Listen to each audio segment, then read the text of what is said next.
नमस्कार, स्वागत है आपका इस वीडियो में। आज हम इस वीडियो में बात करेंगे छठी कक्षा के अध्याय 5 उसकी प्रश्नावली 5.4 के दूसरे भाग में। पहले भाग का वीडियो आप देख चुके हैं। आज हम क्वेश्चन नंबर 7 से 11 तक के प्रश्नों को हल करने की कोशिश करेंगे। आइए देखते हैं। प्रश्न नंबर 1, न्यून कोण, समकोण, अधिकोण और ऋजु कोण से रिक्त स्थानों को भरना है। आपके पास रिक्त स्थान दिए होंगे, इन सभी की सहायता से आपने वो भरने हैं। पहला है वह कोण जिसका माप एक समकोण के माप से कम है, मतलब 90 डिग्री अंश से कम माप वाले को क्या कहते हैं? तो हम जानते हैं जिसका अंशीय माप 90 से कम होगा उसको हम कहते हैं न्यून कोण। कौन सा कोण जी? न्यून कोण। तो यहाँ आएगा न्यून कोण। सेकेंडली, वह कोण जिसका माप एक समकोण के माप से अधिक है। अब 90 अंश से अधिक माप वाले को क्या कहते हैं जी? अधिक कोण। क्या कहते हैं जी? अधिक कोण हम उसको कहते हैं। वह कोण जिसका माप दो समकोण के योग के बराबर है, खाली स्थान होता है। अब देखिए, दो समकोण का मतलब एक समकोण का माप 90 और 90 दूसरे का, तो ये 180। तो 180 अंश के कोण को हम कहते हैं ऋजु कोण। क्या कहते हैं जी? ऋजु कोण। ओके। यदि दो कोणों के मापों का योग समकोण के माप के बराबर है तो प्रत्येक कोण, देखिए दो कोणों को जोड़कर 90 कब आएगा? जब दोनों 90 से कम होंगे, मतलब न्यून कोण होता है। न्यून कोण, ठीक है जी। यदि दो कोणों के मापों का योग एक ऋजु कोण के माप के बराबर है, इनमें से एक न्यून कोण है तो दूसरा कोण खाली स्थान होना चाहिए। देखिए, ये आपके पास एक ऋजु कोण है। अब उसमें से एक कोण जो है न्यून कोण है, तो दूसरा क्या होगा जी? अधिक कोण होगा। कौन सा कोण होगा? अधिक कोण होगा। Fill in the blanks with the acute, obtuse, right or straight. Any angle whose measure is less than that of a right angle is called, as we have discussed earlier, it's acute angle. Acute angle. An angle whose measure is greater than that of right angle is called obtuse angle. Obtuse angle. An angle whose measure is the sum of measures of two right angles is called straight angle. 90 plus 90, 180 degree straight angle. When the sum of the measures of two angles is that of a right angle, then each one of them is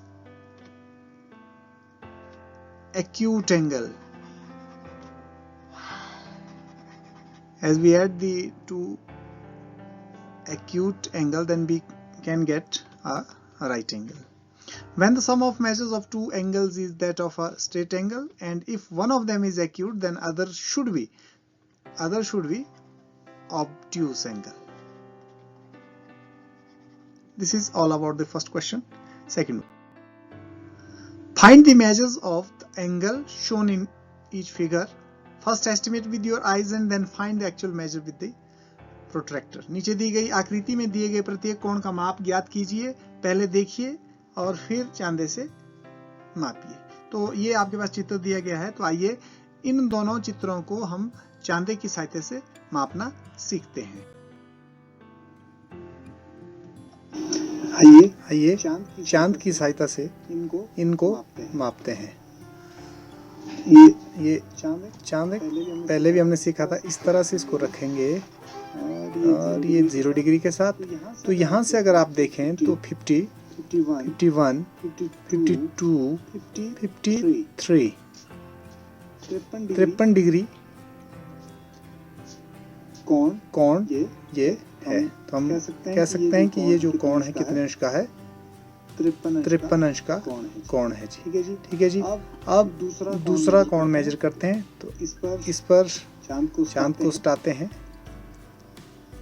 अब देखिए इस तरफ से कोण का mark बनाया हुआ, तो यहाँ से मापना है। तो ये यहाँ से 0 है और यहाँ से चलेंगे तो 120, 121, 122 और 123। तो ये जो दूसरा जो कोण है वो कितना है जी? 123 अंश का कोण है जी। तो इस तरह से हमने दोनों कोण मेजर किए।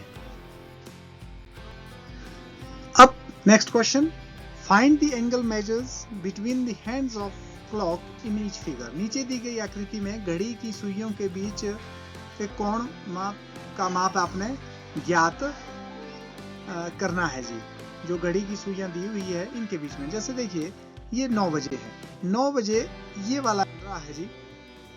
अब ये कितना है, तो घड़ी की सुइयों में अगर आप देखें टोटल कितने, एक अगर पूरा चक्कर घड़ी की सुई लगाती है तो उसमें जो कुल कोण बनता है एक संपूर्ण चक्कर में कितने अंश का कोण बनता है, 360 अंश का।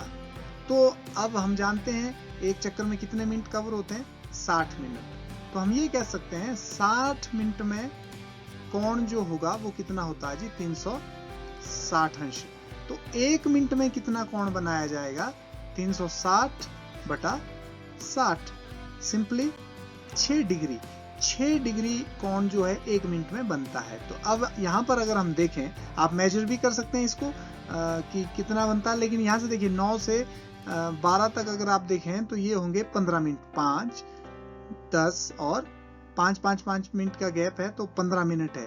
तो 15 मिनट का मतलब है कि 1 मिनट में अगर 6 डिग्री कोण तो 15 मिनट में 15 छके 90 अंश का कोण बन रहा है, जो आप देख भी रहे होंगे। ठीक है जी, तो हम ये लिख सकते हैं 9 बजे घड़ी की सुइयों के बीच का कोण जो है 90 अंश का होगा। The angles between the hours hand and minute hand of a clock at 9 AM will be equal to 90 degree. इसी तरह दूसरा क्वेश्चन करते हैं। देखिए 6 बजे के समय में कितना एंगल होगा। अगर आप फिर से देखें, हमने पीछे देखा कि 1 मिनट में जो कोण बनता है वो बनता है कितने अंश का जी, 6 अंश का। तो हमारे पास 6, अगर 6 और 12 के बीच में देखें तो कितने मिनट बन रहे हैं, ये 30 मिनट है। तो इन 30 मिनट में जो इन दोनों के सुइयों के बीच का जो गैप है 30 मिनट का, इसमें कितने बनेंगे, 30 गुणा 6 अंश, क्योंकि 1 मिनट में 6 अंश तो 6 18, 180 अंश। आप देख भी रहेंगे बिल्कुल स्ट्रेट। आप सिंपली इसको देखकर भी कह सकते हैं, जब भी कोई सीधी लाइन पर जो 2 किरणें होती हैं और सीधी होती है तो वो हमेशा एक स्ट्रेट एंगल बनाती है जिसका अंशीय माप 180 अंश होता है। सिंपल देखकर भी आप इसको कह सकते हैं। The angles between the hours hand and minutes hand of a clock at 6 PM is equal to 180 degree. 6 बजे घड़ी की सुइयों के बीच का कोण जो होगा वो 180 अंश का होगा, जिसको हम स्ट्रेट एंगल या फिर रिजु कोण कहते हैं।